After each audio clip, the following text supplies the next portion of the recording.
ठीक है, मैं रुकता हूँ। नमस्कार, प्रणाम आप सभी को। कुमार त्रिपाठी टीम काव्य कुमुद से आज के विशेष लाइव में आप सबका हार्दिक स्वागत है, अभिनंदन करता हूँ।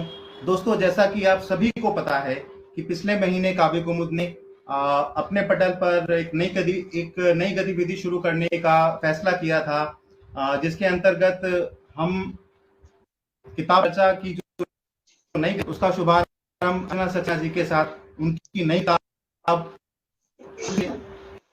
शुरू हो रहे हैं। अर्चना जी, आपका हार्दिक स्वागत अभिनंदन है काव्य कुमुद के पटल पर। बहुत बहुत धन्यवाद राजीव जी। और मुझे बहुत प्रसन्नता है कि आपकी इस गतिविधि का सबसे पहले मेरे से ही आरंभ हो रहा है। तो उम्मीद करती हूँ कि सबको कार्यक्रम पसंद आएगा और हमारा ये कार्यक्रम सफल भी जाएगा। जी बिल्कुल।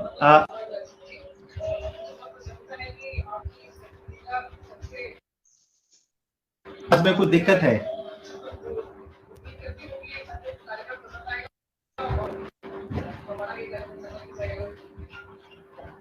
आपको आवाज क्लियर आ रही है मेरी? मुझे हाँ, अभी तो क्लियर आ रही है आपकी आवाज, पर बीच बीच में कभी कभी लगता है जैसे थोड़ी कट रही है। ठीक है, तो हम इसको कंटिन्यू करते हैं कि एक शेर है कि मैं अभी भी अक्सर रास्ता भटक जाता हूँ, किताब के उस पहले पन्ने पर ही अटक जाता हूँ। तो किताब की जो महिमा है उसका में अपनी किताब के बारे में कि ये किताब किस विषय पर है और आपने इसका लेखन कब शुरू किया था? मेरी ये दूसरी किताब है, चांद फिर निकला। इसको मैंने 3 महीने में कंप्लीट कर लिया था और अभी बस ये 10-12 दिन पहले ही प्रकाशित होकर आ गई है। और इसका विषय जहाँ तक मैं जिस तरह से लिखती हूँ, मेरा थोड़ा सामाजिक विषय ही रहते हैं और थोड़ा-सा स्त्री प्रधान समस्याएँ भी होती हैं। पात्र हालाँकि इसमें ऐसा कुछ बहुत ज़्यादा सामाजिक विषय नहीं है, लेकिन फिर भी इसी तरह है कि एक जैसे मान लीजिए किसी से किसी उम्र में गलती हो जाती है अगर, तो हम सारी ज़िंदगी उसी पे पछतावा लेके ना बैठे रहें। हमें अपनी लाइफ़ में आगे बढ़ जाना चाहिए। तो बस मैं मेरे देख पा ज़्यादा रहा हूँ कि जी जी जी जी, आप बोले। ज़्यादातर जो मैं भी लिखती हूँ, मेरा थोड़ा आशावादी सोच पे आधारित होता है। तो बस उसी पे ये भी है। जी बिल्कुल। मेरा एक बहुत छोटा सा क्वेश्चन रहेगा आपसे कि आपको जीवन के किस मोड़ पर लगा कि आपकी रुचि लेखन में है? कहीं ना कहीं किसी को लगता है कि हाँ, मेरी शुरुआत यहाँ से हो रही है। आपको कब लगा कि आपकी रुचि लेखन में है? मैं जब छोटी थी तो मुझे पढ़ने का बहुत शौक था। जी। मेरी हालत ये थी कि एक दिन में जिस दिन किताब घर के अंदर कोई कहानी की आ जाए, तो वो सेम डे मैं खत्म करके ही उसको छोड़ती थी। यहाँ तक कि अरे वाह! मैं किसी के घर भी जाती थी, तो मुझे इस बात पे बड़ी डाँट भी पड़ती थी कि तुम किसी के घर आती हो तो उससे बात करो या तुम कोई किताब ढूँढ के पढ़ने बैठ जाती हो, इतना था। पढ़ते-पढ़ते वो फिर लिखने में हुआ शुरू। तो जब मैं करीब 17-18 साल की 16-17 साल की ही थी, तब मैंने कहानियाँ लिखना शुरू किया। और मेरा पहला प्यार जो है वो कहानी ही है। कविता लिखना तो मैंने अभी 2 साल भी मुश्किल से नहीं हुए पूरे, 2020 में अक्टूबर से अगस्त-सितंबर से शुरू किया था। तो कहानियाँ मैंने तब भी लिखी थी, लेकिन उस समय पे जैसे आजकल हमारे पास सुविधा है कि हमने कहीं लिखा अपना और भेज दिया सोशल मीडिया पे, वो सब कुछ नहीं था। यहाँ तक जी। कि मेरी तो हैंडराइटिंग भी बहुत ही बुरी थी, तो मैं जब उसको लिखती थी तो मुझे बहुत साफ-साफ करके लिखना पड़ता था। फिर मैंने एक बार एक कहानी अपनी उसी उम्र पे 17-18 साल पे, उस समय पे सरिता मैगज़ीन तब भी चलती थी, तब भेजी थी उसमें। लेकिन वो जी। रिजेक्ट होके आ गई 15 दिन बाद। फिर मुझे लगा कि मैं अच्छा। तो कुछ नहीं कर सकती, ये तो बेकार बात है, इतनी मेहनत करके मैंने इसको लिख के भेजा हाथ से और ये 15 दिन में वापस आ गई। इसलिए मेरा लेखन जो था वो परिवार तक और फ्रेंड्स तक सीमित रह गया। अब मैं अपनी सहेलियों को अपनी कहानियाँ सुनाती थी, तब भी मैंने एक लंबी कहानी नॉवेल टाइप की लिखी थी, पर अब पता नहीं वो बेचारी कहाँ गई।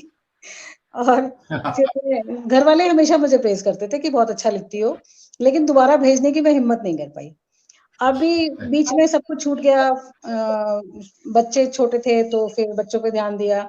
कभी-कभी बच्चों को कुछ-कुछ पैरोडी बना के सुनाती थी और जो कि उनको लगता था बहुत अच्छी बनी है, पर मेरे हिसाब से वो ऐसा नहीं था कि मैं सोचूँ कि बहुत अच्छा मैंने कुछ किया। अब ये जो कोविड टाइम पे मैंने तो दोबारा से उठाया, हाँ, कुछ कहानियाँ और भी थी जो मैंने कुछ-कुछ लोगों को सुनाई, अभी अभी थोड़े 2-4 साल 5 साल पहले की बात है। तो सबने मुझे बहुत ज़्यादा प्रोत्साहित किया कि लिखो, बहुत अच्छा लिखती हो, बहुत अच्छा लिखती हो। फिर धीरे-धीरे ये सब शुरू किया।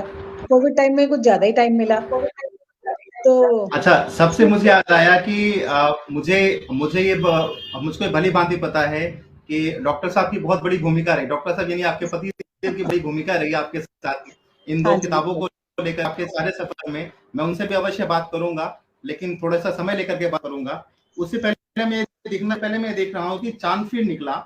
ये आप सब बुक देख सकते हैं जितने भी दर्शक हमसे जुड़े हुए हैं। बहुत ही प्यारी बुक है, मैंने इसको पढ़ा है। मुझे कहानियाँ पढ़ने का वक़्त थोड़ा कम है, लेकिन फिर मैंने इसको पढ़ा है और अब मुझे रुचि होने लगी है। तो आप खुद समझ सकते हैं कि कुछ ना कुछ है इसके अंदर। आपने अर्चना जी 3 महीने में आपने कुल इसमें 31 अध्याय हैं। आपने 31 अध्याय लिखे हैं। तो काफ़ी बिज़ी शेड्यूल रहा होगा मेरे हिसाब से। हाँ, कह सकते हैं, लेकिन ऐसा भी नहीं है कि मैंने और गतिविधियों में पार्टिसिपेट नहीं किया। आप भी जानते हैं कि मैं आपके मंच जी, पे जी, और जी, भी जी। बहुत सारे मंच पे लगातार लिखती रहती हूँ। इसको ऐसा कह सकते हैं कि मुझे शौक इतना ज़्यादा है लिखने का कि मैं सारा दिन लिख सकती हूँ। अगर मेरे से सोने के घंटों के अतिरिक्त आप कह दो कि अब मैं दिन में 10, 12, 15 घंटे लिखूँ, तो मैं लिख सकती हूँ। तो अरे ये वाह! भी एक बहुत रीज़न बढ़िया। रहा इसका, और ऊपर से अब मेरे पास टाइम बहुत है। मेरे बच्चे दोनों यूएस में ही हैं और दोनों की शादियाँ हो चुकी हैं। तो फिर घर पे कुछ ऐसा ख़ास करने को होता नहीं है। हस्बैंड सुबह चले जाते हैं, वो रात शाम को आते हैं, तो सारा दिन आप क्या करोगे? आप जी, लिखोगे बैठ के। जो हॉबी है अरे वही, वाह! तो उसमें थकान नहीं होती है, क्योंकि अगर आपकी हॉबी है, तो फिर आप उस चीज़ जी। में थकते नहीं हो। और बस एक बात और है कि अगर आपकी हॉबी होती है तो उसका रिजल्ट बहुत ही उम्दा आता है। मेरा जितने भी लेखक है मेरे, मैं उन सबसे आग्रह करूंगा कि चांद फिर निकला जो हमने डिस्क्रिप्शन दिया था उसमें हमने चांद फिर निकला और प्लस जो दीदी की जो पहली किताब थी एक टुकड़ा बादल, देखिए एक टुकड़ा बादल फिर निकला और हमारे लेखक और हमारे जितने भी दर्शक गण हैं उन सबकी यही शुभकामनाएं हैं कि सारा अंतरिक्ष आपका हो। आपने बल से शुरू किया है, आप चांद पे आ गए हैं और ये सारा आपका हो। बहुत ही अच्छा लगता है जब हमारे साथ लिखने वाला किसी की बुक आती है और हमें पढ़ने को मिलता है और ऐसे लिखा होता है कि लेखिका, बहुत प्यारा लगता है पढ़ करके। बहुत अच्छा लगा। अच्छा, बहुत-बहुत इसी क्रम धन्यवाद में आपका। अर्चना जी, हाँ, अर्चना जी इसी क्रम में मेरा दूसरा प्रश्न यह है कि आपको जो आप कहानियां लिखती हैं, आप जो आपने जो उपन्यास लिखा, आपको इनकी प्रेरणा कहाँ से मिलती है? इनका जो विकास होता है आप कैसे करते हैं? आप कहीं ट्रैवल करते हैं, कहीं आसपास से उठाते हैं, समाज से लेते हैं या कैसे करते हैं इसको आप? अ, प्रेरणा तो हमेशा, अगर हम ढूँढना चाहें, तो हमारे आस-पास ही हमें मिलती है। और जी, स्त्रियों से संबंधित तो उनके रिश्तों से संबंधित तो बहुत सारी समस्याएँ हैं हमारे समाज में। जैसे कि सास-बहू के जी, रिश्ते, जैसे कि लड़की को पढ़ने नहीं दिया जाता आज भी, जैसे कि उसके साथ दोयम दर्जे का व्यवहार अभी भी किया जाता है। इस जी। तरह की। तो मेरी जो पहली कहानी संग्रह थी, उसमें आपको इस तरह का सारी कहानियाँ ही मिलेंगी। पढ़ाई से सारी रिलेटेड कहानियाँ भी है, मिलती हैं। टीनेजर की प्रॉब्लम के समय उसमें कहानी है, सास-बहू के रिश्ते पे भी उसमें कहानी है। और जी, एक ही परिस्थिति जिसमें कि 2 लोग अलग-अलग तरीके से रिएक्ट करते हैं, वो उस जो पहली कहानी है, एक टुकड़ा बादल की, इसी शीर्षक के नाम से, उसमें वो भी दिखाया है कि 2 अलग-अलग इंसान एक ही परिस्थिति में किस तरह से अलग-अलग उनका रिएक्शन जाता है। तो सोच तो जी, अपनी खुद की होती है, लेकिन प्रेरणा तो समाज से ही मिलती है। बहुत सारी चीज़ें हैं हमारे बिल्कुल समाज में। सही। बिल्कुल सही बात कही आपने। एक टुकड़ा बादल में पूरी 12 कहानियाँ हैं, ये 12 कहानियों का संग्रह है और जो नई कुल 31 अध्याय हैं और बहुत ही उम्दा तरीके से लेखन किया गया है। मैंने ये देखा कि जो किताब है, किताब के फ़ॉन्ट्स भी बहुत अच्छे हैं। एक ऐसा होता है किताब के अंदर कुछ पेज की क्वालिटी अच्छी नहीं होती है या फ़ॉन्ट थोड़े छोटे होते हैं, पर इस किताब के अंदर फ़ॉन्ट जो है वो भी बड़े हैं और पढ़ने में काफ़ी मज़ा आता है। अब अगर आप थोड़ा लाइट, कई बार होता है कि आप लोग अकेले में पढ़ना चाहते हो, बंद करके पढ़ना चाहते हो, आप इसको आराम से विज़िबिलिटी आप इसको आराम से पढ़ सकते हो। मुझे बहुत अच्छी लगी ये किताब।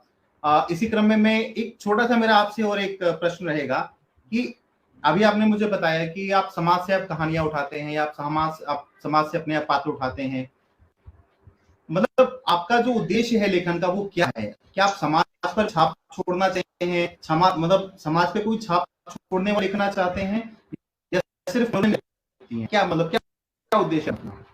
लेखन तो शुरू जो किया था वो तो एक हॉबी की तरह ही किया था, लेकिन अगर आपने सिर्फ अपने लिए लिखा या उसमें कोई मैसेज नहीं गया तो फिर वो लेखन बेकार है।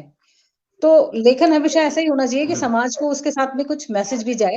तो मेरी हर कहानी में आपको ऐसा दिखाई देगा कि जहाँ अगर समस्या है तो थोड़े बहुत समाधान भी कोशिश की गई है कि उसके साथ ही जाएँ।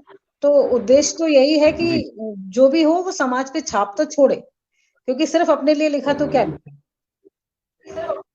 बिल्कुल सही बात है। समाज पे कुछ ना कुछ असर तो होना चाहिए, नहीं तो लेखन का कोई मतलब ही नहीं रहता है। वो चाहे हाँ बच्चों जी, पर हो, बुजुर्गों पर हो या जवानों पर हो, कहीं पर भी हो, छाप आपकी कहीं न कहीं रहनी चाहिए लेखन की। अच्छा, बिल्कुल। अर्चना जी, मैं देख पा रहा हूँ कि बहुत सारे संदेश आपके आ रहे हैं कमेंट सेक्शन में। मैं अपने दर्शकों से यह भी आग्रह करता हूँ कि वो अर्चना जी से जो भी सवाल करना चाहते हैं, वो कृपया आप कमेंट सेक्शन में आप पूछिए। अर्चना जी तक मैं जरूर पहुंचाने की कोशिश करूंगा, क्योंकि बैकग्राउंड में मैं ही देख रहा हूं तो मेरे पास विजिबिलिटी अच्छी है। कई बार मोबाइल में हुँ, विजिबल नहीं होता कमेंट्स, तो मेरे पास विजिबिलिटी अच्छी है। केवल काम बैकग्राउंड भी संभालिए और आप पोस्टिंग भी करिए। टीम ये अर्चना जी की स्पेशल हूँ इस बार। खैर, फिर भी बहुत बहुत धन्यवाद अर्चना जी, आपने इतना अच्छा मुझे अवसर दिया। और इसी क्रम में एक छोटा प्रश्न आपसे और रहेगा कि ना, हाँ जी। आपको, ठीक है, आपने बोला कि आपके पास समय है, आप लिख रही हैं, लेकिन मुझे भी बताइए कि आपकी लेखन प्रक्रिया का सबसे कठिन हिस्सा क्या रहा? आप जब लिखती हैं तो सबसे आपको कठिनाई कहाँ पर आती है? क्योंकि ऐसा होता है सबसे कई बार कि आप लिखते हाँ, हैं। जी, सबसे कठिन एक्चुअली क्लाइमैक्स होता है, क्योंकि आपको उसमें कहानी में कुछ ना कुछ ऐसा देना होता है कि जो लोगों को पसंद भी आए, जो ओवर भी ना लगे कि आपने क्या लिख दिया, ये तो ऐसा तो पॉसिबल ही नहीं है। तो वो थोड़ा प्रैक्टिकल भी होना चाहिए जो भी आप और उसमें तो क्लाइमैक्स में ही हमेशा ज़्यादा सोचना पड़ता है, जब कहानी पूरी तरह जी, आगे बढ़ती चली जाती है फ्लो में, लेकिन लास्ट में आके कहीं न कहीं सोचना पड़ता है कि इसको कैसे अच्छे से इंटरेस्टिंग तरीके से हम इसे इसका अंत करें। तो ज़्यादातर मैंने हर जगह हर कहानी में यही सोचा है कि इसका क्लाइमैक्स ठीक से जाए। बिल्कुल सही बात है। कुमार मल्लिक कह रहे हैं, बिल्कुल सही और सही बात है। लेखन में एक संदेश होना बहुत जरूरी है, चाहे वो कविता हो, गजल हो, आपका साहित्य हो, कहानी हो या कुछ भी हो, एक संदेश आपको होना चाहिए। बहुत ही सही लिखा है। रजनीश कुमार जी कह रहे हैं कि साहित्य और समाज का गहरा संबंध है। बिल्कुल सही बात है रजनीश जी, साहित्य और समाज का बिल्कुल ही बहुत ही गहरा संबंध है। रुचि मित्तल जी आपको शुभकामनाएं दे रही हैं, कह रही हैं आपको बहुत बहुत शुभकामनाएं दीदी। तो सभी को शुभकामना संदेश धन्यवाद, आपको बहुत सारे आ रहे हैं, बहुत प्यारे प्यारे आ रहे हैं अर्चना जी। सभी को बहुत-बहुत मैं आपसे धन्यवाद। जी, मैं आपसे रिक्वेस्ट करूंगा कि ये लाइव खत्म होने के बाद आप सब पढ़ के उनके आंसर जरूर करें, हाँ, बिल्कुल क्योंकि करूँगी। ये यहाँ तो वैसे भी अभी दोपहर है, सुबह शुरू हुई है, तो मैं बहुत आराम से करूँगी बैठ के। क्योंकि आप देखिए, ऐसा होता है, पता है अर्चना जी, मेरा क्या मानना है कि हमसे, पता है, लाइव में लोग जुड़ते हैं, हाँ लेकिन जी, अगर दर्शक अगर कमेंट कर रहा है ना, तो वो आपको अपना कीमती समय दे रहा है, बिल्कुल, आपको अपना विचार दे रहा है। हाँ, बिल्कुल तो हमें सही। उनका आदर अवश्य करना चाहिए। मेरी हमेशा कोशिश रहती है कि मैं उनका आदर हमेशा करूं। देखिए, रुचिता जी कह रही हैं कि मुझे कहानी के बीच के हिस्से में प्रॉब्लम आती है, शुरुआत और अंत दिमाग में सेट होता है। रुचि मित्तल जी हैं ही ऐसी कि उनका शुरुआत और अंत सेट होता है, पर उनको बीच में दिक्कत आती है। खैर, कोई नहीं। रुचि जी, मैं आपसे रिक्वेस्ट करूंगा कि आप अर्चना दीदी से आप मैसेंजर पे संपर्क करें, मैं आपको उनका नंबर शेयर कर दूंगा। ये आपको बहुत गाइडेंस देंगे रुचि जी का नंबर मेरे कि पास और मेरा रुचि जी के पास है। अरे, फिर तो आप लोग डायरेक्टली बात कर सकते हैं। मेरा मेरा बिचौलिए का कोई मतलब नहीं है। अब हम थोड़ा सा पॉइंट पे आते हैं। अर्चना जी, मेरा एक क्वेश्चन है। मैं जी, हमेशा सोचता हूँ कि एक राइटर है आज की डेट में, क्योंकि मैं खुद एक मंच चला रहा हूँ, और आप यकीन मानिए कि मुझे लगता है ये बहुत कठिन कार्य है। इतने सारे लेखक आते हैं, कुछ तो वो आते हैं जो स्थापित हैं, जो अच्छा लिख रहे हैं। आपको पता है, आपने उनकी पहली लाइन पढ़ी, आपको चल जाएगा पता कि अंत में क्या है। और कुछ लेखक ऐसे हैं कि ना उनका सिर का पता है, ना उनका पैर का पता है। मैं उन सबसे माफी चाहूंगा अगर उनको बुरा लगे तो। ये बहुत कठिन चीज है। लिखना सब चाहिए, लेकिन उसके साथ करना भी चाहिए कि हाँ, मेरी गलती कहाँ पर है। बहुत लेखक ऐसे हैं, मानते नहीं मेरी गलती कहाँ पर है। तो मेरा आपसे एक प्रश्न ये है कि आप किस बिंदु पर सोचते हैं कि किसी को खुद को एक लेखक कहना चाहिए, खुद को एक तमगा देना चाहिए कि मैं लेखक हूँ? आप किस पॉइंट पे सोचते हैं ये चीज़? क्या लगता है आपको? बहुत महत्वपूर्ण प्रश्न है ये आपका। और ये बात तो सच है कि जो लिखता है वो लेखक है, लेकिन फिर भी एक लेखक में एक अलग से गुण थोड़े होने चाहिए कि एक तो वो धारा प्रवाह होना चाहिए उसका लेखन। आप जब लिख रहे जी, हो, तो पढ़ने वाले को इंटरेस्ट होना चाहिए। दूसरे आपके बिल्कुल। शब्द इतने इतने मुश्किल या ऐसे जबरदस्ती के ठूसे हुए नहीं लगने चाहिए कि आपने बस कुछ भी लिखा है, अच्छे-अच्छे अपना नॉलेज प्रदर्शित किया है कि आपको तो ये वाले शब्द आते हैं। सुनने वाले को, पढ़ने वाले को उनका मतलब भी जी, पता होना चाहिए। बिल्कुल तो सही बात है। हाँ, और संदेश भी उसमें होना ही चाहिए कुछ ना कुछ। ये भी नहीं कि आपने कुछ भी लिख दिया, चाहे वो कविता हुई, चाहे वो कहानी हुई या कुछ भी हुआ, तो जी, ऐसा भी नहीं है कि आपने बस कोई टॉपिक मिला है तो बस उस पे लिखा है, उसमें कोई भाव नहीं आए, कुछ नहीं आए, तो फिर वो लेखन मेरे हिसाब से जी, उतना अच्छा नहीं है। बिल्कुल सही बात है। पिंकी सिंघल जी का क्वेश्चन एक है, आपके पास एक प्रश्न आया है। पिंकी सिंघल जी, मैं सबसे पहले आपने जो प्रश्न किया है मैं वह पढ़ के अवश्य सुनाऊँगा, लेकिन मैं आपसे आग्रह करूँगा कि अर्चना जी की किताब आप अवश्य खरीदें। लिंक आपको दिया हुआ है डिस्क्रिप्शन में।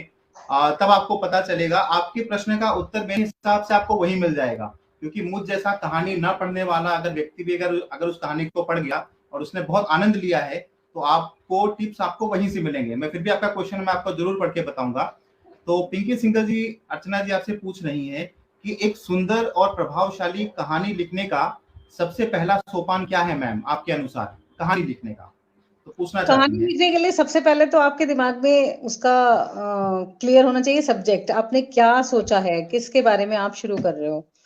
फिर बहुत तरीके से शुरू किया जा सकता है। जब आप कुछ उपन्यास टाइप जैसे ये चाँद से निकला है, तब आप देते हो तो आपको थोड़ा-सा उसको बहुत शॉर्ट में नहीं लिखना होता, उसको थोड़ा-सा विस्तृत तरीके से लिखना पड़ता है। तो जैसे इसका स्टार्ट भी अगर हमने किया है, तो इसको जैसे एक प्राकृतिक सीन के साथ में किया है। क्या मैं कुछ लाइनें सुनाऊँ शुरू की? जी, बिल्कुल, बिल्कुल। मैं आपसे मैं आपसे कहने वाला था। तो इसमें है सागर के किनारे रेत पर चुपचाप बैठी सिमरन लहरों का तेजी से उछाल मारकर आना और फिर धीरे-धीरे लौटकर जाना देख रही थी। शाम को जहां इतनी भीड़-भाड़ और शोरगुल था, वही समुद्र तट अब लगभग खाली हो चला था। इक्का-दुक्का लोग ही कुछ दूर पर दिखाई दे रहे थे। रात का अंधकार घिरने लगा था और शाम को जिन लहरों में संगीत की धुन थी, वही लहरों का शोर अब भयावह हो चला था। वैसे सिमरन को तो ना तभी मधुर संगीत सुनाई दिया था और ना ही अब भयावहता से कोई फर्क पड़ रहा था, क्योंकि ये शोर उसके अंतर मन में उठ रहे तूफानी शोर के आगे कुछ भी नहीं था। तो जैसे ये इसमें है तो शुरुआत तो की उसके समुद्र तट का वर्णन करके, लेकिन उसके अंतर मन में क्या चल रहा है, उसके उसके मन में जो अंतर्द्वंद चल रहा है, वहां तक भी हम इसी लाइनों में कुछ ही पंक्तियों में हम वहां तक पहुंच गए। तो इसी तरह से बस थोड़ा विस्तार भी देना पड़ता है, क्योंकि आपको लंबी कहानी लिखनी है तो आपको हर चीज़ को, और वो इतना ऐसा भी नहीं होना चाहिए कि वो रोचक ना लगे, फिर आपको पढ़ने में उसमें आनंद ना आए। आप बस लंबा खींचते जा रहे हो और उसमें किसी को उसमें इंटरेस्ट ही ना आए, तो वो भी बेकार है। मेरा मेरा क्या मानना है अर्चना जी, अगर मैं कहीं गलत हूँ तो मुझे प्लीज़ गाइड कीजिएगा कि कहानी लिखने के लिए सबसे पहले आपको अपने किरदार चुनने चाहिए। हाँ, बिल्कुल। आपको उन किरदारों के ऊपर आपको पहले वर्क करना चाहिए कि किस किरदार का क्या व्यक्तित्व है, वो किस हुँ, तरीके से सोचता है, किस तरीके से क्या करता है। फिर अगर आप जगह के बारे में लिख रहे हैं, तो उस जगह का एक वर्णन होना चाहिए। कहने का मतलब ये है कि जब कोई व्यक्ति कहानी पढ़े, आप लोग जब खुद किसी की कहानियाँ पढ़ते हैं, तो क्या होता है कि एक दृश्य पूरा आपके सामने आ जाता है। तो वो हाँ, दृश्य आपके बिल्कुल। सामने बनना चाहिए। जब तक वो दृश्य नहीं बनेगा, तब तक आपका लगाव नहीं लेखक मतलब जुड़ेगी, आपका कहानी के लगाव साथ। जो है आपका वो पढ़ने वाले से नहीं हो पाएगा। तो वो बिल्कुल, दृश्य बिल्कुल। बनना आवश्यक है। वो सब कुछ उसके सामने अवतरित होना चाहिए। तो कहानी मेरे लिखने का साथ ये मेरे है कि हिसाब मैं अपने से कैरेक्टर में इतना घुस जाती हूँ अंदर कि जब जी, मैं अपनी चीजें पढ़ती हूँ तो जहाँ पे वो थोड़ा इमोशनल होता है तो मेरी अपनी आंखों से आंसू आते हैं। हालांकि वो मैं समझ पात्र सकता मेरे ही हूँ। बनाए हुए हैं, लेकिन ऐसा होता है मैंने मेरे ये साथ। तो सिग्नल मैं बिल्कुल उसके घुस जाती हूँ कैरेक्टर के अंदर, और मैं उसी सोच से लिखती हूँ हमेशा कि जैसे मैं कहानी खुद फिल्म में मेरे साथ ये हो रहा है। बिल्कुल सही बात है। नीरज श्रीवास्तव जी का एक प्रश्न है जी, कहानी लेखन के लिए कोई टिप्स हो तो जरूर बताएं। नीरज भाई, अर्चना जी ने जस्ट अभी कहानी लेखन के टिप्स बताए हैं। आपने इसको अवश्य सुना होगा। ये सेम कहानी चल रही है। मेरी काव्यांजलि लिखती हैं कि बिल्कुल संदेश होना ही चाहिए हर रचना में। बिल्कुल सही बात है आपका। उषा कंसल जी, ये बहुत ही अच्छा लिखती हैं, मैं इनकी हर रचनाएं पढ़ता हूँ। इन्होंने लिखा कि आपकी बातें सुनकर बहुत अच्छा लगा, बहुत ही प्रेरणादायक यह इंटरव्यू रहा, आपकी पुस्तक अवश्य पढ़ूंगी। अरे बहुत वाह उषा जी, धन्यवाद। बहुत बहुत धन्यवाद आपका। बहुत बहुत धन्यवाद। और भी नीचे बहुत सारे क्वेश्चंस आ रहे हैं। ठीक है, हम थोड़ा सा आगे चलते हैं अपने इस किताब पर चर्चा के ऊपर। तो किताब तो पूरी पढ़ के सुनाना पॉसिबल नहीं है एक इंटरव्यू के अंदर। मेरा तो सबसे यही आग्रह है कि इसको पढ़िए, इसको खरीदिए और तब पढ़िए, फिर आप अपने अपने रिव्यूज जरूर शेयर कीजिए अर्चना जी को टैग करके। ये मेरे ख्याल से सबसे बड़ा उपहार रहेगा। बिल्कुल कैसा रहेगा बिल्कुल, अर्चना जी? बहुत बढ़िया। है ना? ऐसा हो जाए तो बस फिर तो लेखन लेखन सार्थक ही तभी होता है जब उसे पढ़ने वाले हों और उनको उसको जी, वो सराहें। जबरदस्ती का बिल्कुल नहीं सही बात। सराहें, वो जेन्युइन ओपिनियन दें अपनी। लेकिन अच्छा, अब इसी क्रम में मेरा एक छोटा सा क्वेश्चन और आता है आपसे कि आप एक लेखक, कवि और कहानीकार में, लेखक कवि अलग हो गया, कहानीकार अलग हो गया, कहानीकार का जो सिनेरियो है वो एकदम ही अलग हो जाता है। तो आप इनमें क्या अंतर देखते हैं? कैसा, मतलब आप इनको कैसे डिफरेंशिएट करेंगे कि भाई ये कवि हो गया, ये कहानीकार हो गया? क्या विस्तारता होनी चाहिए इसके अंदर में, लेखन में, या क्या होना चाहिए? हाँ, कहानी के साथ तो विस्तार ही होगा। कविता में भाव जहाँ प्रमुख होते हैं, वहाँ कहानी में विस्तार भी, भाव के साथ-साथ विस्तार भी बिल्कुल प्रमुख रूप है उसका एक। तो और उसमें एक सब्जेक्ट भी होता है। कहानी अगर आपने कुछ लिया है तो एक विषय होगा उसका कि आप कुछ तो टॉपिक उठाओगे तभी तो आप कहानी लिख पाओगे। कविता के लिए तो बस भाव ज़्यादा इम्पोर्टेंट है और जो हमें टॉपिक मिलते हैं उन पे तो फिर हम कुछ ना कुछ भाव हमारे उपज ही जाते हैं अंदर, तो हम वो भी लिखते ही रहते हैं। मेरी अ, काव्यांजलि जी लिख रही है कि मैं आपकी किताब जरूर पढ़ूंगी। बहुत अच्छे से धन्यवाद। कमेंट आ रहे हैं और सीरियसली बहुत सारे लोग जुड़े हुए हैं हमसे। अरे वो आभा दीदी भी आ गई हैं। आवा दीदी भी आ गई हैं। अंशु श्रीवास्तव सक्सेना, अभी अंशु जी से हमारी मुलाकात कल ही हुई है और बहुत ही अच्छा लिख रही है, डिक्शनरी ना खोलनी पड़े। तो मेरे हिसाब से ऐसा कुछ नहीं है अंशु जी, बहुत ही सरल शब्दों में और बहुत ही अच्छी कहानी की है। आपकी भी मैंने डिक्शनरी, लेकिन यहाँ आपको नहीं, बहुत ही सरल शब्दों में जुड़ा हुआ आपको महसूस होगा, इसकी गारंटी मैं देता हूँ क्योंकि मैंने पढ़ी है ये किताब। बहुत सारे क्वेश्चन है, बहुत सारे कमेंट्स ऐसे ऐसे आ रहे हैं। एक ठीक है, हम थोड़ा सा और आगे बढ़ते हैं। समय भी हमारे पास हो गया, 25 मिनट हो चुके हैं। एक क्वेश्चन मेरा और आपके सामने आता है कि के लिए अच्छे लेखन के सबसे महत्वपूर्ण तत्व क्या हैं? आप क्या सोचते हैं कि क्या ऐसे तत्व होने चाहिए जो लेखन में एडेड होने चाहिए किसी भी लेखक के पास? एक तो भाषा की शुद्धता। अक्सर देखती हूँ मैं कि लिखने के लिए तो बहुत सारे लोग लिख रहे हैं, लेकिन बहुत सारी अशुद्धियों के साथ लिखते हैं, तो वो पढ़ने का आधा मज़ा तो वहीं पे खराब हो जाता है। दूसरी चीज़ उसमें इतना थोड़ा-सा, जैसे अगर आप कहानी या कुछ लिख रहे हैं तो थोड़ा-सा धारा प्रवाह वो होना चाहिए कि अगर आप लिख रहे हो और वो बोरिंग नहीं होना चाहिए। पढ़ने वाले का इंटरेस्ट अगर पूरी किताब के अंदर आखिर तक बना रहे तो आप समझ लो कि आपका लेखन सफल हुआ। कहीं पे भी वो बोरिंग नहीं जाना चाहिए, ऐसा नहीं लगे पढ़ने वाला ऊब गया, उसने उठा के रख दिया और कि अभी इसको तो बाद में पढ़ेंगे तो मज़ा नहीं आ रहा है या इस तरह से कुछ। तो एक ये वाली चीज़ें, थोड़ा भाषा का सहजता जितनी अच्छी होगी उतना ही लोगों का इंटरेस्ट बढ़ेगा। क्योंकि हिंदी के हिसाब से हम कह सकते हैं कि बहुत सालों पहले जो हिंदी चलती थी वो अभी उतनी नहीं है, अभी थोड़ा सिंपल बोलचाल की भाषा आ गई है, क्योंकि बहुत बिल्कुल कठिन सही शब्द लोगों की बात। समझ में नहीं आ पाते हैं। तो बिल्कुल। जब हम इतने कठिन शब्द अगर डाल देंगे अपने लेखन में कि जो लोगों को ऊपर से निकल जाए, उनको समझ ही नहीं आए, तो फिर उस लेखन में लोगों का इंटरेस्ट नहीं बनेगा।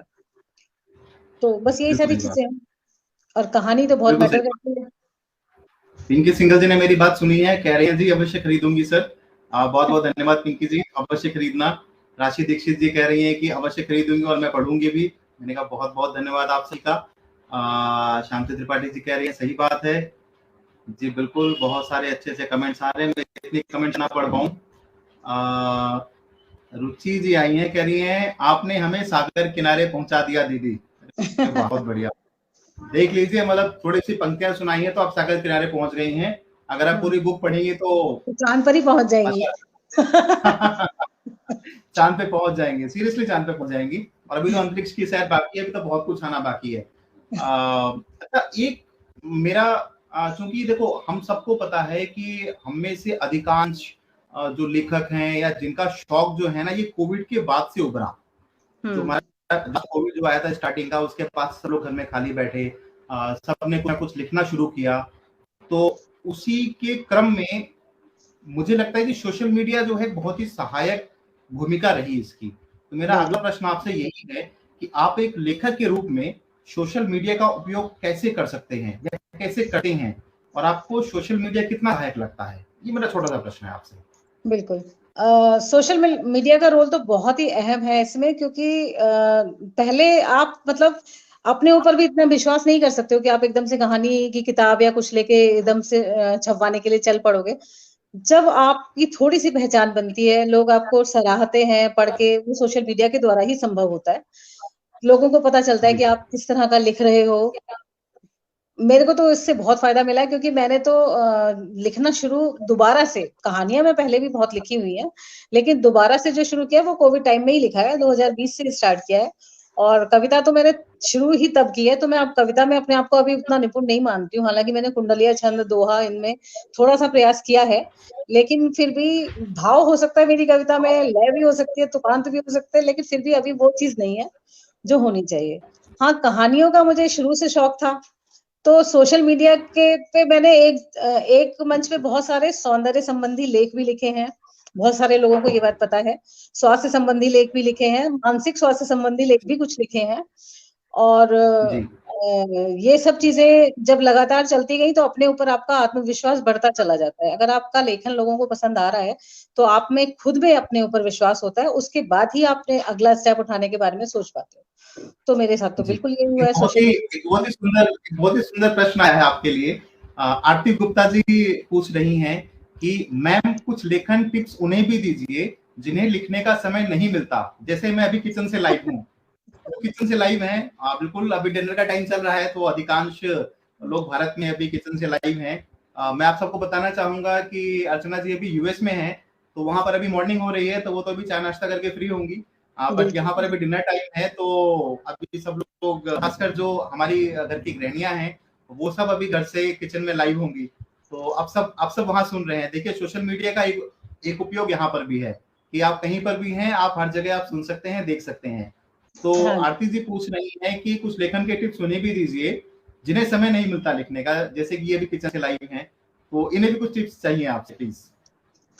तो आप एक काम कर सकते हैं कि खाना पकाते-पकाते दिमाग में भी कुछ पकाइए, कुछ कहानी पकाइए, कुछ कविता पकाइए, और जैसे ही आप डिनर से फ्री हो, तो जाके फटाफट पन्नों पर उतार दीजिए। जी, बिल्कुल सही बात है, बिल्कुल सही बात। देखिए कितने आसानी से सवाल का जवाब दिया है।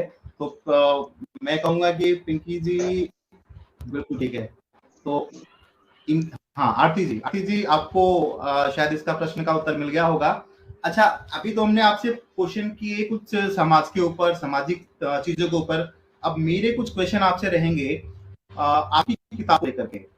मेरे अनुसार आपकी 2 किताबें छप चुकी हैं, जो कि दोनों मेरे पास है, मैं दोनों पढ़ चुका हूँ। एक टुकड़ा बादल और चांद फिर निकला। तो दोनों में से आपकी पसंदीदा कौन सी है? थोड़ा सा टफ क्वेश्चन है ये। हाँ, ये थोड़ा-सा टफ क्वेश्चन है, क्योंकि अभी मेरी 2 ही किताबें आई हैं और एक कहानी संग्रह है, जिसमें से दूसरा उपन्यास है। तो मैं ये कह सकती हूँ कि मेरे दोनों हाथ हैं, और दोनों की एक समान मेरे हिसाब से कीमत है। तो जब कहानी संग्रह पूरा हुआ, तो मैंने उपन्यास लिखने की कोशिश की। कहानी संग्रह से पहले थोड़ा उपन्यास लिखने में थोड़ा-सा मुश्किल लग रहा था कि इतना लंबा कहानी, जो कि बाद में बोरिंग भी ना हो जाए, लोगों को इंटरेस्ट अंत तक बना रहे, तो लिखना क्या पॉसिबल होगा? फिर जब एक कहानी संग्रह आ गया, उसमें कुछ लंबी, कुछ छोटी कहानियाँ हैं, तब मैंने ये दोबारा से ये हिम्मत भी करी कि अब लंबा चलेगा उपन्यास। तो मेरे लिए तो दोनों किताबें मेरी बहुत प्रिय हैं। नहीं, बहुत उम्दा है, बहुत प्रिय है, सही बात है।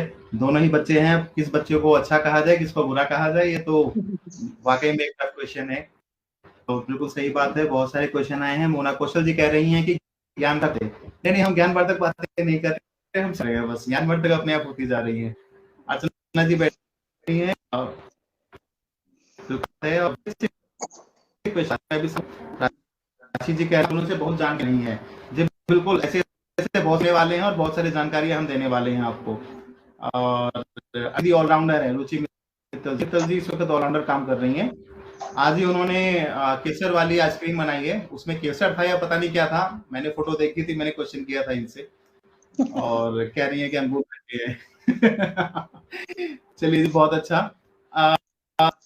तो अगला मेरा आपसे लिखना आपकी आवाज कट गई राजीव जी, मुझे क्लियर नहीं आई। बड़ी आवाज नहीं आई मुझे इस बार। अच्छा, अभी आपको आवाज आ रही है मेरी? हाँ। ओके। फिर निकला में आपके किस भाग को लिखने में आपको सबसे कठिन समय था? सबसे कठिन तो क्लाइमैक्स में ही रहा इसके भी, क्योंकि इसमें जो कहानी है वो एक, इसकी जो नायिका है उसने बहुत स्ट्रगल किया है अपनी लाइफ में। तो जब वो अंत में बहुत ज्यादा सोच में है, दोहरी सोच में पड़ी हुई है कि वो क्या निर्णय ले। एक तरफ से उसने, अब मैं कहानी को खोलना नहीं चाह रही हूँ अभी। तो इसलिए उसका क्लाइमैक्स, मैं तो मुझे स्वयं क्लाइमैक्स नहीं में चाहता कि मैं खोलूं। कि वो क्या कैसे उसको मना करे, क्या करे। तो वो वाली चीज थी, थोड़ी सी यहाँ पे थोड़ी सी परेशानी आई थी, लेकिन दिमाग में था कि कुछ ना कुछ तो हो ही जाएगा। जब मैं कहानी लिखना शुरू करती हूँ तो नॉर्मली पूरी कहानी मेरे दिमाग में क्लियर नहीं होती है, बस वो मैं लिखती जाती हूँ, दिमाग में विचार आते जाते हैं, वो बढ़ती जाती है। तो इसी तरह वो अंत तक पहुंच गई। बिल्कुल ठीक है। तो इसी से जुड़ा हुआ ना मेरा एक अगला प्रश्न है आपसे। आपको आवाज मेरी क्लियर आ रही है? हाँ, अब आ रही है। हाँ जी। तो इसी से जुड़ा हुआ मेरा अगला प्रश्न है कि ऊपर की बात में तो हमने आपसे सबसे कठिन वाला एक पार्ट पूछा। अब आप मुझे ये बताएं कि आपको किस भाग लिखने में सबसे ज्यादा मजा आया? किसमें ज्यादा आनंद आया? या इस में एक, हाँ, इसमें एक सीन आता है जब एक इन लोगों की एक घरेलू सहायिका है, मेड है, जो कि हर बार काम बिगाड़ देती है। जब भी उसे जहाँ पे नहीं बोलना होता है वो वहां पे कुछ भी बोल के चली जाती है, उससे जो इसकी कहानी की नायिका है वो थोड़ी मुश्किलों में आ जाती है। लेकिन एक बार उसी की सहायता से जब उसने वो परिस्थिति टाली जिसमें वो बहुत मुश्किल में पड़ने वाली थी, और वो सहायिका इस बात से बहुत खुश हुई कि चलो मैंने इतने इनको परेशानी में डाला, तो अब ये मेरी वजह से इनको कुछ मदद भी इनकी हुई। वो पार्ट लिखने में मुझे बहुत मजा आया। जी बिल्कुल। सुनीता ठाकुर जी का एक कमेंट आया है, कह रही हैं कि अर्चना जी की एक टुकड़ा बादल लघु कहानियों का संग्रह मैंने पढ़ा है, बिल्कुल सहज सरल भाषा में लिखती हैं, निसंदेह ये उपन्यास भी बेहतरीन होगा। सुनीता जी, मैं आपको एश्योर करता हूँ कि ये उपन्यास बेहतरीन है और आप इसे अवश्य पढ़ें। लिंक हमने डिस्क्रिप्शन में दे रखा है, परचेज करें फिर पढ़ें। हम आपको फ्री वाली कॉपी नहीं भेजेंगे। धन्यवाद सुनीता जी। सुनीता जी बहुत अच्छा लिखती हैं, मैं इनके लिए पढ़ता हूँ। बहुत बहुत स्वागत है आप सभी का, जो भी दर्शक हमसे जुड़े हुए हैं, आप सभी का बहुत बहुत स्वागत है, अभिनंदन है। अच्छा, अब एक मेरा प्रश्न आपसे और आता है। मेरे पास एक रिक्वेस्ट आई है, ममता जी लेकर के आई हैं। स्नेहलता जी, स्नेहलता त्रिपाठी बिष्टी लिख रही हैं कि लेखन की किस विधा को आप सबसे ज्यादा पसंद करती हैं अर्चना जी? बहुत ही एक अच्छा क्वेश्चन आया आपके लिए। लेखन की किस विधा को? मैं तो कहानी को ही पसंद करती हूँ, मेरा शुरू से पहला प्यार कहानी ही है। और जब मैं छोटी सी उम्र में थी, 17 18 16 17 साल की, तब से मैं कहानी लिख रही हूँ और पढ़ रही हूँ। तो मेरा दिमाग बहुत ज्यादा कल्पनाशील था, बचपन से ही कल्पनाशीलता बहुत ज्यादा थी। तो जब मैं छोटी भी थी तो हर समय दिमाग में कहानी पकती रहती थी, कुछ ना कुछ चलता रहता था। और जब थोड़ी बड़ी हुई तो शब्द थोड़े आने लगे लिखने लायक, तो लिखना शुरू हो गई थी। तो सबसे ज्यादा मैं कहानी ही पसंद करती हूँ लिखना। हालांकि मैंने लेख भी बहुत लिखे हैं। मेरा मानना है कि आप कविताएं भी बहुत अच्छा लिखती हैं, और जहां तक मुझे पता चला है कि आपकी कुछ कविताएं हैं जो बच्चों को पढ़ाई भी जा रही हैं। हाँ, मेरी एक कविता कनाडा में हिंदी लैंग्वेज सेकेंड लैंग्वेज में वो पढ़ाई जा रही है। वो मैं थोड़ी सी सुनाना भी चाहूंगी यहाँ पे, क्योंकि वो बच्चों को बहुत। स्वागत है। मैं आपसे आग्रह करूंगा कि आप उसको अवश्य सुनाएं। और आजकल मैं बच्चों के लिए ही ज्यादा लिख रही हूँ। मेरी 2 होने के बाद ये किताबें अब मेरा है कि अब मैं थोड़ा सा कुछ बच्चों के लिए बनाऊं। ये मैं एक दिन ऐसे ही बैठे-बैठे बना रही थी और मैंने इसके साथ में ऐसे टेबल बजाते-बजाते इसको रिकॉर्ड किया था और यूट्यूब पर डाल अच्छा, दिया था, तो इसमें बहुत सारे लाइक्स आए हैं और लोगों को बहुत पसंद आई है। फिर इसी की तरह से फिर ये कनाडा तक पहुंची है और ये वहां पे मैं थोड़ा सा वैसे ही सुनाती हूँ। जी जी बिल्कुल, स्वागत है आपका। ओ चंदा मामा जी क्यों करते ड्रामा जी, रोटी से गोल कभी कभी नाव के जैसे जी, कभी घट जाते हो तुम कभी बढ़ जाते हो जी, क्या रूप बदलते हो कुछ समझ ना आए जी, कभी पूरब में दिखते कभी पश्चिम में हो जी, आकाश में फिरते हो हमें साथ में ले लो जी, ओ रैना रानी जी तुम बड़ी सयानी जी, कभी तिमिर के साथ फिरो कभी चांदनी साथी जी, कभी अंधियारी हो तुम कभी उजली लगती जी, कभी बहुत डराती हो कभी सुंदर लगती जी, जो पहनी साड़ी है वो प्यारी लगती जी, तारे हैं जड़े हुए जो झिलमिल करते जी, ओ जुगनू भैया जी बड़े गजब हो तुम तो जी, ये लाइट कैसे जली हमको समझाओ जी, कोई तार नहीं है लगा क्या बल्ब छुपाया जी, क्या अंदर बैटरी है जरा हमें बताओ जी, तुम्हें बोतल में भर लूं तुम चमचम चमको जी, जब बिजली नहीं आती दो रोशनी हमको जी, मैंने माँ से जब पूछा ये होता कैसे जी, दिन में चंदा न दिखे कहाँ रहना रहती जी, जुगनू भी नहीं दिखते कहाँ जाके सोते जी, मेरी माँ मुझसे बोली लीला ये निराली जी, जब हम सब सोते हैं ये ड्यूटी करते जी, जब हम सब जागते हैं तब ये सो जाते जी। बहुत ही खूबसूरत, बहुत ही बढ़िया, बहुत ही बढ़िया, बहुत ही बढ़िया। तो मैं कैसे मान लूं कि कहानी आपकी सबसे पसंदीदा विधा है? मैं नहीं मानता इस चीज को। आप कविताएं बहुत अच्छा लिखती हैं, क्योंकि हमारे पटल पे जितनी कविताएं आपकी आती हैं, मैं कोई कविता मैं बिना पढ़े बिना सिलेक्ट किए छोड़ ही नहीं सकता। छोड़ने के लिए मुझे बहुत बड़ा वैलिड रीजन चाहिए होता है कि मैं इसको क्यों सिलेक्ट नहीं कर रहा हूँ। मैं सही बता रहा हूँ, मैं आपको बहुत बहुत अच्छा बहुत लिखती है। आभार वो आपका, भाव बहुत जो है बहुत ना कहानी वाले धन्यवाद। आपके, वो जो कहानी के भाव है ना, वो कविता में भी आते हैं। वो कहीं ना कहीं वो कैरेक्टर्स वहां पे आते हैं। अगर कोई विषय दिया गया है, देखिए ऐसा होता है, कई बार हम लोग विषय देते हैं लिखने के लिए। लोग बाग क्या करते हैं कि विषय को छोड़ दिया हुआ है, लिख को छोड़ दिया है। लेकिन आप अगर आप किसी सब्जेक्ट पे लिख रहे हैं, तो आपको वो सब्जेक्ट आपकी उस रचना में समाहित होना चाहिए। हाँ जी, अगर बिल्कुल। वो उसका भाव ही नहीं है, तो वो उस प्रतियोगिता के अंदर है ही नहीं, फिर वो ऑटोमेटिकली बाहर हो जाती है। तो ये बात सबको समझनी चाहिए। और मैं तो कहता हूँ आपसे प्रेरणा लेनी चाहिए कि आप पढ़िए और फिर लिखिए। अर्चना वर्मा जी कह रही हैं कि अर्चना जी की किताब मैं भी पढ़ूंगी, बहुत सुंदर लिखती हैं। बिल्कुल निसंदेह बहुत सुंदर लिखती हैं, और अर्चना अवश्य जी, खरीदिए। अर्चना सब जी से मैं कहना चाहूंगी कि अर्चना जी, मैं अगले अगले महीने कनाडा भी आ रही हूँ ना, तो आप प्लीज मुझसे मिलने आइएगा, मैं आपको किताबें गिफ्ट करूंगी। अरे वाह, बहुत बढ़िया। चलो, कहीं तो बात बन गई। तो अर्चना वर्मा जी, अगर आप सुन रही हैं, तो अर्चना सक्सेना जी अगले महीने आ रही हैं कनाडा, और आपसे अवश्य मिलेंगी। आप लोग आपस में प्लीज कोऑर्डिनेशन करिए और मिलिए। विश्वनाथ जी कह रहे हैं कि अर्चना जी के कुछ किताब कुछ अंश हमें भी सुना दीजिए। नहीं जी, बिल्कुल नहीं सुनाएंगे हम आपको। आई एम सो सॉरी। इसके लिए आपको किताब खरीदनी पड़ेगी और फिर आपको पढ़नी पड़ेगी। हम ऐसे नहीं सुनाएंगे।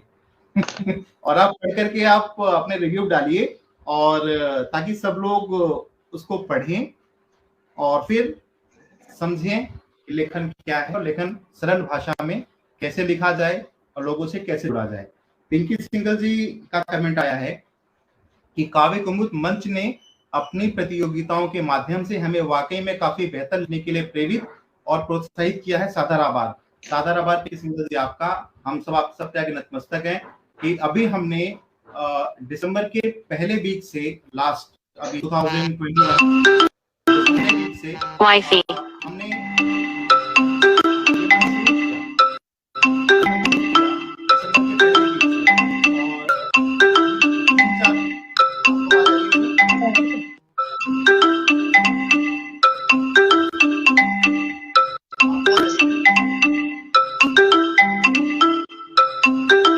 होगा क्या?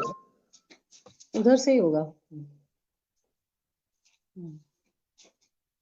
किसी का फोन। माफी चाहूंगा, ये थोड़ा सा टेक्निकल रह ही जाता है ऑनलाइन, ये सब चीजें कहीं ना कहीं धोखा मैं दे सोच रही जाती थी हैं। शायद मेरी तरफ से प्रॉब्लम हो रही है, मुझे समझ नहीं आ रहा था। नहीं नहीं नहीं नहीं नहीं, ये मेरे साथ थोड़ी है, कभी जब दोनों स्पीड करनी पड़ती है तब थोड़ा बहुत ऊपर नीचे हो ही जाता है। हाँ तो जी। पिंकी सिंघल जी, हम सबके सामने आप सबके सामने नतमस्तक हैं कि आप लोगों ने इतना प्यार दिया हमें और इतना अच्छा सराहा है। बिल्कुल कहीं ना कहीं हमसे गलतियां भी होती हैं, मैं इस बात के लिए मनाही नहीं करता हूँ, कुछ रचनाएं हमसे गलत भी सिलेक्ट होती हैं या कई बार हम लोग भी गलतियां करते हैं, पर उसको हम लोग तहे दिल से स्वीकार करते हैं और हम उसको मानते हैं और हम लोग निरंतर अच्छा करने की कोशिश में हैं, कुछ नया लाने की कोशिश, और अभी हमें बहुत कुछ नया करना है साहित्य के लिए, आप सबके लिए। पर समय की थोड़ा थोड़ा सा समय अभाव रहता है, क्योंकि सभी लोग हम लोग जो है सभी सेक्टर से हैं, प्राइवेट नौकरियों से जुड़े हुए हैं, जो बीच में समय मिलता है उस समय में हम ये सेवा देते हैं और कोशिश करते हैं कि अच्छी हो, पर कहीं ना कहीं चूक हो जाती है। उसके लिए हम सदैव गलतियां मानते हैं और उसको स्वीकार करते हैं। और बहुत बहुत धन्यवाद आपका, आपने इतना अच्छा कमेंट दिया। अब हम लोग चलते हैं वापस चांद फिर निकला। तो अर्चना जी, अगला प्रश्न मेरा आपसे आता है कि चांद फिर निकला किताब में आपका पात्र कौन सा है और क्या आप उस पात्र पे करना चाहेंगे? एक बार फिर से रिपीट कीजिए, आवाज थोड़ी सी कटी। मेरा पात्र, मेरा फेवरेट पात्र।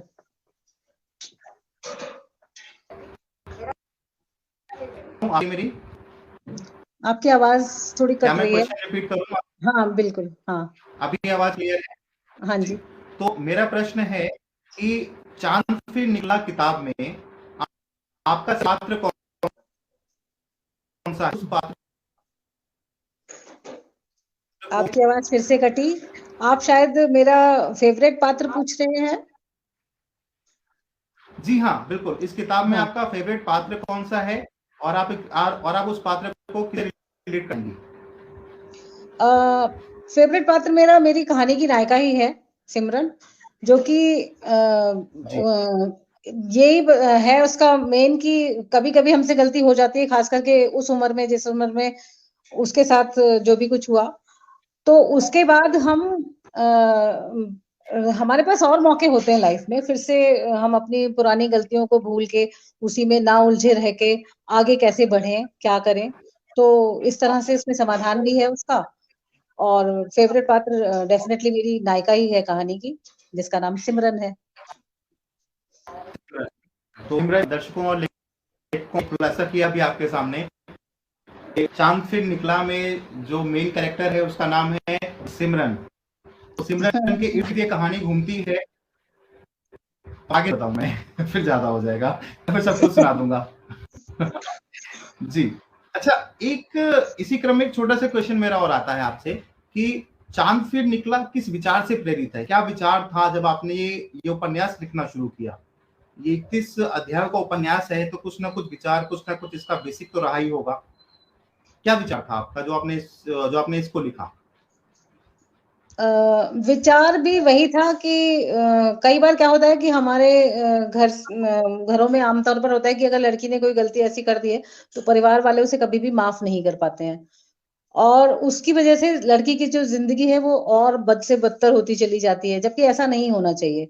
यहाँ इस किताब में एक जगह ये भी आपने पढ़ा होगा, अगर आपने पढ़ी है तो, कि माँ-बाप कहते हैं कि हम अपने घर से लड़कियों को खाली हाथ विदा नहीं करते, ठीक है? तो यहाँ पे वो लड़की कह रही है कि खाली हाथ तो विदा नहीं कर सकते, अगर चाहे तो आप बद्दुआओं के साथ विदा कर सकते हो। मतलब जब वो वापस अपनी माँ-बाप से सहारा माँगने पहुँचती है और वो उसको जी जी वापस भेजने की बात करते हैं उसको, तो फिर वो कहती है कि आप बद्दुआएँ तो दे सकते हो। तो बस यही है कि ऐसा नहीं होना चाहिए। अगर समाज में लड़कियों से कभी गलती हो गई है, तो हम अपने लड़कों को भी तो माफ़ करते हैं ना, तो लड़कियों को क्यों नहीं बिल्कुल कर सही बात। सकते? एक इस और खुलासा हुआ है कि सामाजिक कहानी है, तो बहुत ही अच्छा विषय है। मैं तो अवश्य कहूंगा सबसे इसको पढ़ने के लिए, और बहुत ही सुंदर कहानी है। देखिए, 2 खुलासे हम कर चुके हैं, एक सिमरन है और एक सामाजिक कहानी है शशि शशि लावड़ी जी कह रही हैं कि जवाब भी खूबसूरत और सवाल भी। बस अब जब अच्छे लोग साथ में बैठते हैं तो सब कुछ अच्छा ही होता है। सबका बहुत बहुत शशि लावड़ी धन्यवाद, जी, इतने बहुत सुंदर बहुत सुंदर। बहुत बहुत शुक्रिया आपका हमसे जुड़ने के लिए, जो आप जुड़ी हमसे, और बहुत सारे अच्छे अच्छे कमेंट्स हैं। मैं सारे कमेंट्स पढ़ नहीं पा रहा हूँ। मैं बाद में आराम से पढ़ूंगी। कुछ क्वेश्चंस और हैं मेरे पास आपके लिए, कि आप ये पुस्तक में सबसे कठिन दृश्य कौन सा था और क्यों? एक दृश्य होता है, एक इमेजिनेशन होती है, वो सबसे कठिन आपके लिए कौन सा पार्ट रहा इसके अंदर और क्यों रहा वो कठिन? चाहे वो लिखने में हो, चाहे वो कैरेक्टराइज करने में हो, या सिनेरियो समझाने में हो, मतलब क्या रहा कठिन? सबसे कठिन था, एक समय पे मैं भी थोड़े से दो राहे पे थी कि इसका अंत में क्या करूं। सब कुछ मतलब जिसने गलतियां की हैं उसे माफ कर दिया जाए, उसको सुधरा हुआ दिखाना चाहिए, या फिर दूसरी साइड में जाऊं। फिर मुझे लगा कि नहीं, जब लाइफ में इतनी गलतियां होती हैं तो माफी का तो कोई हकदार होता ही नहीं। तो इसलिए उस समय पे मैं थोड़ा सा दोराहे पे थी, वो थोड़ा सा मुझे मुश्किल पड़ा था लिखना, लेकिन फिर मेरे दिमाग ने एक राह चुनी, मैं उसी पे बढ़ गई। बिल्कुल सही बात है, बहुत ही सही है।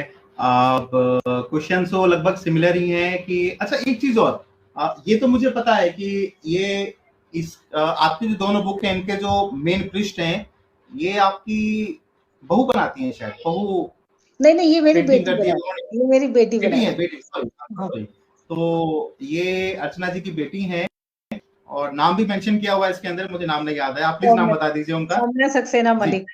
मैं इस समय उन्हीं सौम्या के घर में सक्सेना हूँ। मलिक। बेटी हाँ, के पास ही हूँ। सौम्या सक्सेना मलिक जी, बहुत बहुत धन्यवाद आपका इतने सुंदर आवरण के लिए। और ये आवरण और ये विषय हमारे इस बार की साप्ताहिक प्रतियोगिता का विषय भी। मैंने आज सुबह ही और उसको दिखाया, ये मैंने आज सुबह उठ मेरी के आवाज देखा। शायद फिर कट रही है। जब मैंने आज सुबह उठ के ये सब ये वाले देखा काव्य कुमुद पे चांद फिर निकला का कविता कंपटीशन, तो मैंने उसको दिखाया ये बात कि देखो तुम्हारी पेंटिंग का पूरा कंपटीशन है इस बार। जी बिल्कुल, तो बहुत ही सुंदर है। चांद फिर निकला, बिल्कुल ठीक है। अच्छा, एक छोटा सा प्रश्न मेरा और आता है कि चांद फिर निकला ये नाम कहाँ से आया? मतलब क्या पूरा अंतरिक्ष अपने नाम करना चाहती हैं कि क्या है? मतलब आप क्रम में चल रही हैं, ऐसा कुछ है कि क्या है?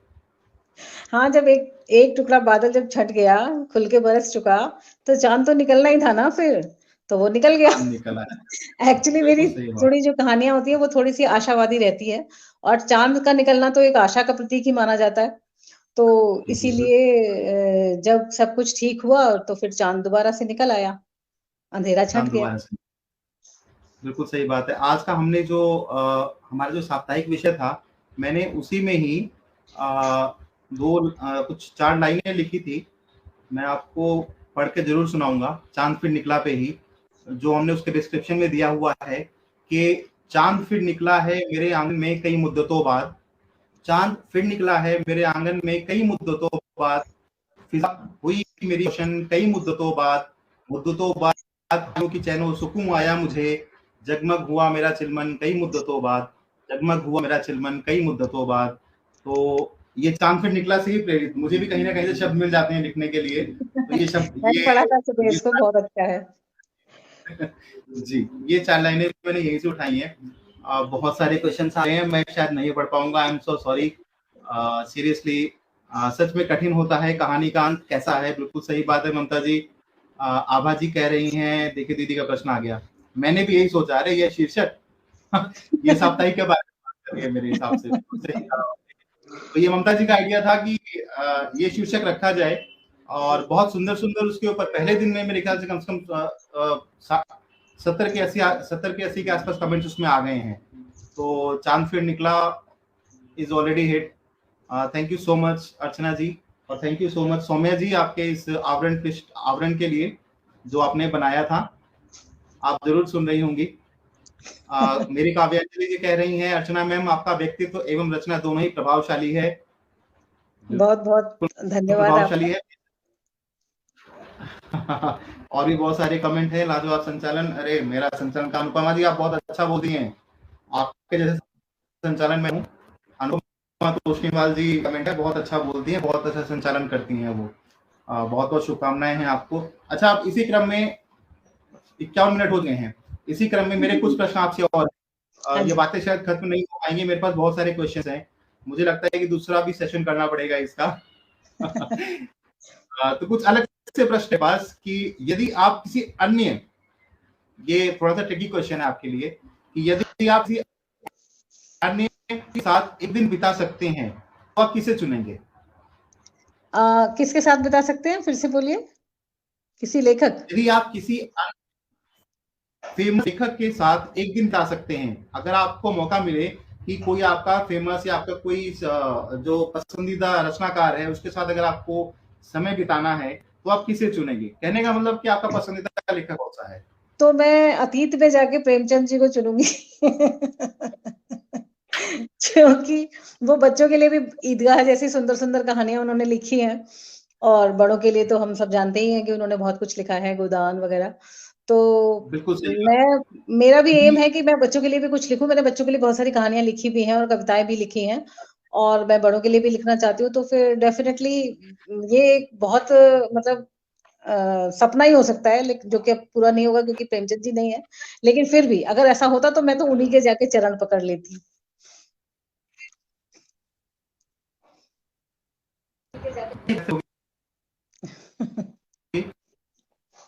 आवाज फिर कट रही है क्योंकि राजीव जी।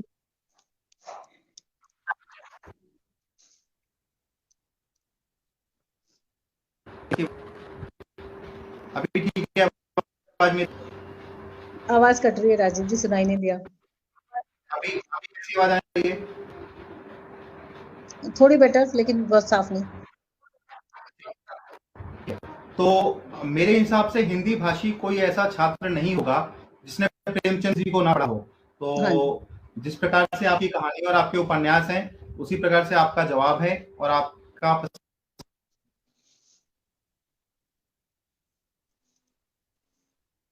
पसंदीदा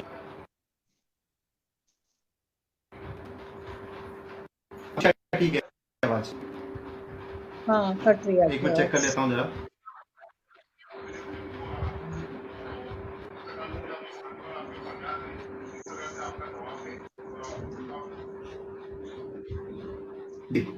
आई एम सो सॉरी, ये थोड़ा सा है नेटवर्क का प्रॉब्लम, इसकी वजह से हो जाता है। तो एक और छोटा सा क्वेश्चन आता है मेरे जहन में कि जब आप कोई किताब लिख रहे होते हैं तो आपका शेड्यूल कैसा होता है? वैसे इसका आंसर आपने पहले कर दिया है कि आप दिन में खाली रहते हैं और आपने पूरा अपना शेड्यूल बना रखा है। अच्छा, तो ठीक है, तो आपने अपना शेड्यूल तो मुझे बता दिया है। कई बार होता है ना कि आप जब लिख रहे होते हैं तो कुछ ना कुछ आप खा रहे होते हैं, कुछ ना कुछ पी रहे होते हैं। थोड़ा सा ट्रिकी अच्छा क्वेश्चन है। आपका पसंदीदा नाश्ता या पेय क्या है? आप क्या मतलब क्या खाना पसंद करते हैं लिखते लिखते? ऐसा तो है नहीं कि खाली आप लिखते रहते होंगे, कुछ ना कुछ तो पे तो होगा। मेरा चाय ही कह सकती हूँ मैं। चाय तो बीच बीच में चल जाती है जब भी आप कुछ ज्यादा लिख रहे होते हैं बैठ के। और खाने में ऐसा कुछ नहीं है, चाय के साथ कुछ हल्का हल्का फुल्का सा। और कई बार तो ऐसा होता है कि जब मैं कहानियों में अच्छे से डूबी होती हूँ कि मेरा खाने का लंच टाइम भी हो जाता है, और मेरे घर में वो जो मेरी हेल्पर है वो खाना मेरे सामने ला के रख देती है, लेकिन मेरा एक ध्यान खाने पे होता है, दूसरा ध्यान अपने टाइपिंग पे होता है। तो अरे वाह! ऐसा कुछ नहीं कह सकते। हाँ, चाय को कह सकते हैं, लेकिन खाने का तो चाय के साथ जो भी कुछ थोड़ा बहुत। तो कहने का मतलब यह है कि समर्पण आपका पूरा लेखन पे है, और वो समर्पण आपकी किताबों में बिल्कुल साफ-साफ प्रदर्शित होता है। चाँद फिर निकला, चाँद फिर निकला दोस्तों याद रखिएगा। एक समय बहुत हो चुका है, आप भी 1 घंटे के लगभग होने वाला है। तो हुँ। मेरी 2 एक क्वेश्चन आपसे और रहेगा कि जब आप अपनी किताब खत्म कर लेते हैं तो आप जश्न कैसे मनाते हैं? सेलिब्रेट तो होता ही होगा कि भाई ये मैंने फिनिश कर लिया है। जैसे कई बार होता है ना कि बच्चे एग्जाम दे लेते हैं, एग्जाम देने के बाद जो सबसे लास्ट वाला एग्जाम होता है उसके बाद की खुशी अलग होती है। तो आप कैसे जश्न मनाते हैं? हाँ, मैं बहुत खुश होती हूँ। सबसे पहले तो मैं अपने पतिदेव को पकड़ के पूरी कहानी सुनाती हूँ। उसके उसके बाद अब आप देख ही रहे हो जश्न के लिए, जैसे ही किताब हाथ में आई उसके अगले ही हफ्ते मैं यूएस आ गई। तो बस आप ऐसे ही कुछ-कुछ चलता रहता है। जी, मेरी एक छोटी सी दरख्वास्त है आपसे, हाँ जी। क्या डॉक्टर साहब आ सकते हैं हमारे साथ? हाँ, बिल्कुल आ सकते हैं, डॉक्टर साहब यहीं सुन रहे हैं अरे सारा बिल्कुल, बिल्कुल। मैं चाहूँगा कि मैं उनसे मिलूँ। वैसे मैं उनसे एक बार मिल चुका हूँ, बहुत ही अच्छे व्यक्तित्व के धनी आदमी है वे। बहुत ही सरल स्वभाव है, बहुत ही अच्छा और उम्दा बोलते हैं। पर मैं एक बार चाहूँगा कि एक बार मैं लाइव सबसे मिलाऊँ उनको हाँ कि जी, बिल्कुल। आपको लिखने के पीछे की प्रेरणा और जो साथ है वो किसका है और कैसा है? हाँ, बिल्कुल, बिल्कुल। नमस्कार राजीव जी और डॉक्टर साहब नमस्कार, कैसे हैं आप? सभी को प्रणाम। डॉक्टर साहब नमस्कार, कैसे हैं आप? बिल्कुल सही है, बहुत अच्छे हैं। और आपके साथ बिल्कुल आपकी आवाज सुन के और सब लोगों की बातें सुन के तो मैं तो सौभाग्यशाली हूँ कि भाई इतने बड़े मंच में मैं इसको पार्टिसिपेट कर रहा हूँ। डॉक्टर साहब बिल्कुल भी बड़ा मंच नहीं है, ये अर्चना जी जैसे लोग होते हैं जो मंच को बड़ा करते हैं, और हम लोग तो कुछ नहीं है, हम लोग तो स्टार्टिंग कर रहे हैं, हम लोग तो काम कर रहे हैं बस। और ऐसा कोई बड़ा मंच या ऐसा कुछ भी नहीं है, बस सिर्फ हम लोग काम कर रहे हैं। बड़ा काम तो अर्चना जी जैसे कहें जिन्होंने लिखा है, जो गाइडेंस दे हैं समाज को। अच्छा, मेरा आपसे एक क्वेश्चन है, वैसे मैं आपसे पहले मिल चुका हूँ एक बार, जब अर्चना जी की पहली किताब का लॉन्च था एक टुकड़ा बादल, तो हम आपसे मिल चुके हैं, आपसे मैंने बात करी है। बहुत ही सरल स्वभाव के व्यक्तित्व के धनी आदमी है, ये तो मैं जानता हूँ, बहुत ही उम्दा, बहुत ही सरल बोलते हैं आप। अर्चना जी कैसे परेशान करती हैं आपको?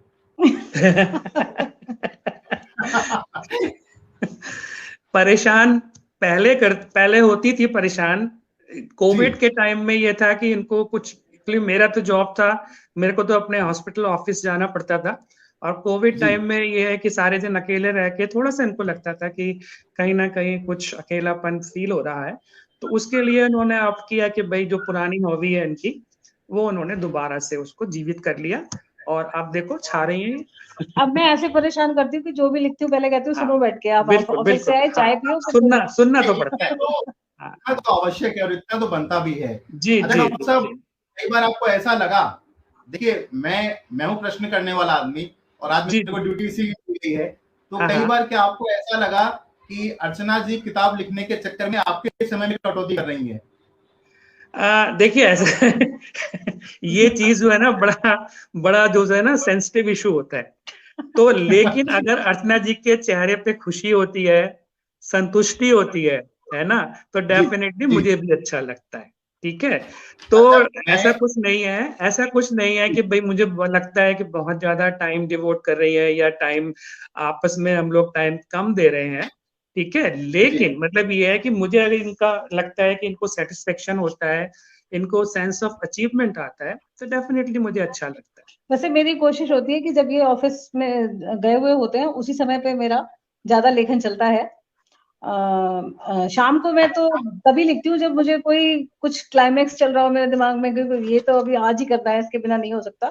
अदरवाइज मैं शाम को नहीं करती हूँ, ऑफिस से आने के बाद डॉक्टर फिर साहब मैं आपको कुछ पंक्तियां मैं आपको पढ़ के सुनाना चाहूंगा।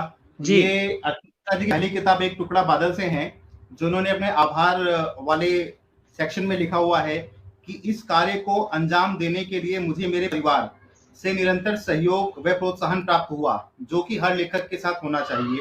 मैं उन सभी लोगों की बहुत आभारी हूँ जिन्होंने सदैव अच्छा लिखने के लिए मुझे प्रेरित किया। सर्वप्रथम मैं अपने पति डॉक्टर दीपक सक्सेना का हृदय तल से आभार प्रकट करना चाहूंगी, जो सदा मेरी प्रेरणा है और मेरे लेखन में सुधार के लिए सदैव सकारात्मक सुझाव भी देते रहे हैं। अच्छा, इसके बाद एक लाइन है जिसने मुझे बहुत ही ज्यादा प्रेरित किया है कि इसके बाद मैं अपने पति श्री सुरेश चंद्र सक्सेना जी का आभार प्रकट करना चाहूंगी। अपने सॉरी, पिता I'm so sorry, my mistake, ये थोड़ा सा पढ़ने में हो जाता है कई बार। इसके बाद मैं अपने पिता श्री सुरेश चंद्र सक्सेना जी का आभार प्रकट करना चाहूंगी, जिनका ये कथन तुमने इस उम्र में मुझे बहुत गर्व का अनुभव कराया है, भीतर गर्वित करता है। और ये बहुत ही दिल को छू लेने वाली बातें हैं जो परिवार के साथ में होती हैं। तो मेरा आपको बुलाने का एक मेन उद्देश्य यही था कि परिवार के सपोर्ट के बिना कोई भी व्यक्ति, कोई भी बच्चा, कोई भी महिला जो है वो आगे नहीं बढ़ सकती है। और महिला के लिए ससुराल पक्ष में उसके पति का सपोर्ट होना सबसे ज्यादा आवश्यक है। चाहे किसी का सपोर्ट हो या ना हो, उसके पति का सपोर्ट होना ज्यादा आवश्यक है। और अर्चना जी की इन रचनाओं से, इन किताबों से मुझे लगता है कि आपका सपोर्ट बहुत अच्छा रहा है। मैं आपको काव्य कुमुद टीम की तरफ से सादर आभार व्यक्त करना चाहूंगा, आपको शुभकामना देना चाहूंगा, और बहुत बहुत शुभकामनाएं आपको। आप बहुत अच्छा बोलते हैं, बहुत अच्छा लिखते हैं, बहुत सपोर्ट दिया आपने। मैं एक दो लाइनें बोलना चाहूंगा। मेरे फादर ने बहुत अच्छी एक गजल की किताब लिखी थी, बेसिकली मेरा ऑब्जेक्टिव ये है कि लेखन, राइटिंग, चाहे आप पोयम लिखें चाहे कहानी लिखें, वो आपकी मेंटल हेल्थ को बहुत ज्यादा प्रभावित करता है। जी ये कहा जाता है कि भाई अगर आप कुछ लिखें, अपने मन की व्यथा भी लिखें, तो कहीं ना कहीं आप एक रिलीज फिनोमेना कि भाई आपके अंदर का जो स्ट्रेस है वो बाहर निकलता है।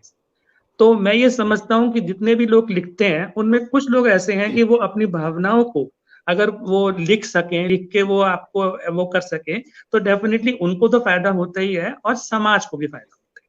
ठीक है, बिल्कुल सही बात। तो एक शेर है मेरे फादर की, ये किताब है इलाजे गम, उसका शेर है, तमन्ना उतनी जरूरी है आदमी के लिए कि जितनी सांस जरूरी है जिंदगी के लिए। बहुत बहुत हाँ, बहुत ही उम्दा। जी ये जी तो मुझे जी जी। ये तो मुझे आज पता लगा कि ये पारिवारिक बैकग्राउंड भी आ गया है यहाँ पे तो। हाँ, हाँ, मेरे फादर ने बहुत अच्छा बताइए। जी जी, एक गजल की किताब लिखी थी, और भी उनका मटेरियल था जो कि पब्लिश नहीं हो पाया, बट समहाउ ये किताब इलाजे गम जो है काफी चली है, लोगों ने काफी लाइक किया है। और इसी के जी इसमें नेक्स्ट में एक वो है, गमों का एक हंसी रद्दे अमल हाथ आ गया मुझको, मतलब गमों को हमें वो करने के लिए एक हमें वो मिल गया, जरा सा गम हुआ खुद को गजल ख्वां कर लिया मैंने, कि भाई जरा सा मेरे को लगा तो मैंने उसको लिख दिया, पोयम लिख दिया दी, मैंने। वो लिख दी। तो ये एक मेंटल हेल्थ के लिए भी अच्छा है और समाज के लिए भी अच्छा है। तो ये आप लोग बहुत अच्छा काम कर रहे हैं, आप जो है हिंदी की सेवा, देश की सेवा, ये मंच आपका ये काम कर रहा बहुत बहुत धन्यवाद डॉक्टर है। साहब, जी इतने जी अच्छे जी शुभकामनाओं के लिए, इतने अच्छे संदेश के लिए। जी जी बहुत अच्छा लगा आपसे मिलकर के। जी और मेरा जो रिक्वेस्ट था दीदी ने माना, बहुत बहुत धन्यवाद अर्चना जी, आपने आपने रिक्वेस्ट मेरी मानी डॉक्टर साहब को बुलाने के लिए, और डॉक्टर साहब ने समय दिया। इससे बिल्कुल साफ पता चलता है कि पूरा सहयोग है डॉक्टर साहब का आपके साथ में। बहुत बहुत धन्यवाद, धन्यवाद डॉक्टर साहब। बिल्कुल है। धन्यवाद धन्यवाद, जी थैंक यू। मेरे से ज्यादा तो ये बोलते हैं मुझे कि जल्दी से, और अगली किताब कब आ रही है तुम्हारी, जल्दी करो। मुझसे ज्यादा ये ठीक है, बहुत ही बढ़िया, बहुत ही अच्छा। तो एक ना कुछ मेरे पास नहीं, आप बैठ मेरे संग, तुझ पर भी मोहब्बत का नकाब रख दूं, आप बैठ मेरे संग, तुझ पर भी मोहब्बत का नकाब रख दूं, दो शब्द क्या तेरे इश्क में पूरी किताब लिख दूं, वाह दो वाह, शब्द क्या तेरे इश्क में पूरी किताब लिख दूं। वेरी आप गुड। देखते हैं कि किताब में कुछ भी बयां कर सकते हैं, कुछ भी लिख सकते हैं। और सही बात है कि आप जब अकेले हों तो आप किताबें पढ़ें। मेरा मानना यही है कि किताबों से अच्छा साथी कुछ भी नहीं है। आपको जितना ज्ञान बटोरना है बटोरिए, आपको रोज कुछ ना कुछ नया सीखने को मिलता है, कुछ ना कुछ नया आपको प्रेरणा मिलती है, और सच्चाई है ये। किताबें अवश्य पढ़नी चाहिए, और जब इतनी अच्छी अच्छी किताबें हों तो अवश्य पढ़नी चाहिए। ये दो किताबें मेरे पास है, मैं दर्शकों से फिर बोलूंगा कि डिस्क्रिप्शन में लिंक है, और इसे जरूर परचेज करें और अवश्य पढ़ें, बहुत मजा आएगा पढ़ करके। डॉक्टर साहब बहुत बहुत धन्यवाद आपका, आप हमसे धन्यवाद जुड़े। सर, थैंक बहुत यू, धन्यवाद धन्यवाद डॉक्टर धन्यवाद, मेरी बहुत शुभकामनाएं आपके लिए सब। बहुत बहुत धन्यवाद डॉक्टर साहब। जी जी मिलेंगे आपसे कभी, आप जब गाजियाबाद आएंगे वापस। जी जी जी जी जी जी अर्चना जी, तो ये मेरे कुछ प्रश्न थे आज की किताब पर चर्चा में, और किताबें बहुत ही खूबसूरत और उम्दा लिखी हैं आपने। आपकी आने वाली किताबों के लिए मैं आपको शुभकामना देता हूँ। चूंकि समय अब 1 घंटे से ऊपर हो गया है, हमने मैक्सिमम 30 से 40 मिनट रखा था, पर बातों का सिलसिला ऐसा होता है कि खत्म नहीं होता। ये बातों का सिलसिला जो है ना, खत्म नहीं होता। अभी तो मेरे पास बहुत सारे क्वेश्चंस लिखे हुए थे, मैं आपसे आपकी आने वाली अगली किताब में अवश्य पूछूंगा कि हमें और क्या करना है और क्या नहीं करना है। एक शेर है कि किताबें अक्सर ढूंढ लिया करता था मैं, जब किताबें जब किताबों में मन नहीं लगता था मेरा। तो मतलब किताबें ही ढूंढ लिया करता था जब किताबों में मन नहीं लगता था।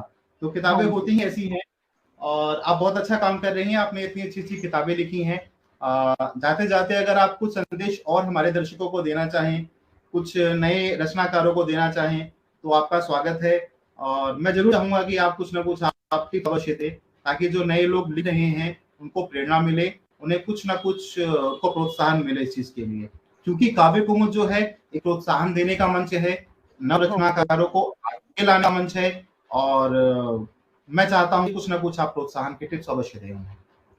जी मैं सबसे यही कहना चाहूंगी कि लिखने के लिए पहले पढ़ना बहुत जरूरी होता है।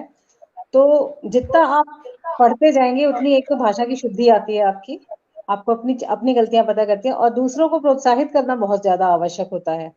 अगर किसी का लेखन आपको अच्छा लग रहा है तो आप दिल खोलकर उसकी प्रशंसा अवश्य करें, क्योंकि कई बार होता है कि हम मन में रख लेते हैं कि हाँ लिखा तो ठीक है, लेकिन हम कैसे बोलते हैं, हमारा अहम थोड़ा सा आगे आ जाता है उसमें।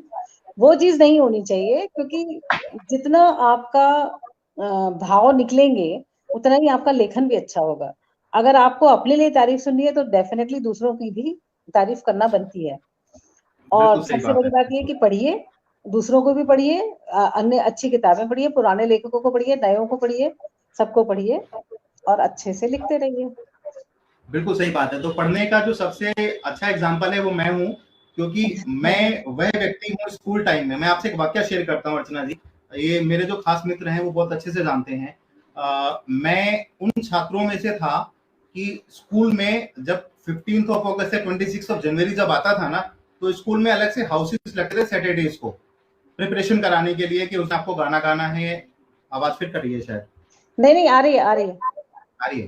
हाँ। तो उस दिन आपको गाना गाना है या फिर कुछ करना है, तो उसके लिए सैटरडेज को हाउसेस लगते थे।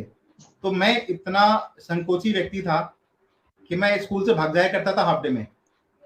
मैं वो हाउसेस अटेंड नहीं करता था कि मुझे बोलना पड़ेगा स्टेज पे जाकर के, और मैं आप सबके समक्ष आज मैं आपका लाइव इंटरव्यू कर रहा हूँ और मेरी बातें खत्म नहीं हो रही हैं। तो इसका बहुत बड़ा एग्जाम्पल मैं हूँ कि किताबें पढ़िए, किताबों से ज्ञान मिलेगा, बहुत शक्ति मिलेगी, बोलने की प्रेरणा मिलेगी, शब्द मिलेंगे आपको, और बहुत कुछ मिलने वाला है, बहुत ज्ञान मिलेगा। किताबें अवश्य पढ़िए, और अर्चना जी ने जो किताबें लिखी हैं उसको तो अवश्य पढ़िए। ये हमारा उद्देश्य था आज का। बहुत बहुत धन्यवाद आप सभी का काव्य कौमुद से बहुत जुड़ने के धन्यवाद लिए। सभी किताब पर चर्चा सुनने का, वालों का, और राजीव जी आपका, मंच का, सबका बहुत बहुत धन्यवाद। जी बिल्कुल, बहुत बहुत धन्यवाद। किताब पर चर्चा का जो ये सिलसिला है ये जारी रहेगा आने वाले सप्ताहों में, आने वाले महीनों में भी। आप सब में से जो भी लेखक हैं जिन्होंने भी किताबें लिखी हैं, अगर वो हमसे जुड़ करके किताब पर चर्चा करना चाहते हैं तो अवश्य हमसे जुड़िए, हमसे मैसेंजर पे संपर्क कीजिए, हमारे कम्युनिटी नंबर पे संपर्क कीजिए और हमसे संपर्क कीजिए। हम आपको आगे गाइड करेंगे कि हम किताब पर चर्चा किस तरीके से करेंगे। अर्चना जी, बहुत बहुत शुभकामनाएं आपको, बहुत बहुत धन्यवाद, आपने इतना समय दिया, आपने हमारे मंच को चुना और इतना आपने आशीर्वाद दिया। ये आशीर्वाद हमेशा बनाए रखिए। बहुत बहुत धन्यवाद आपका।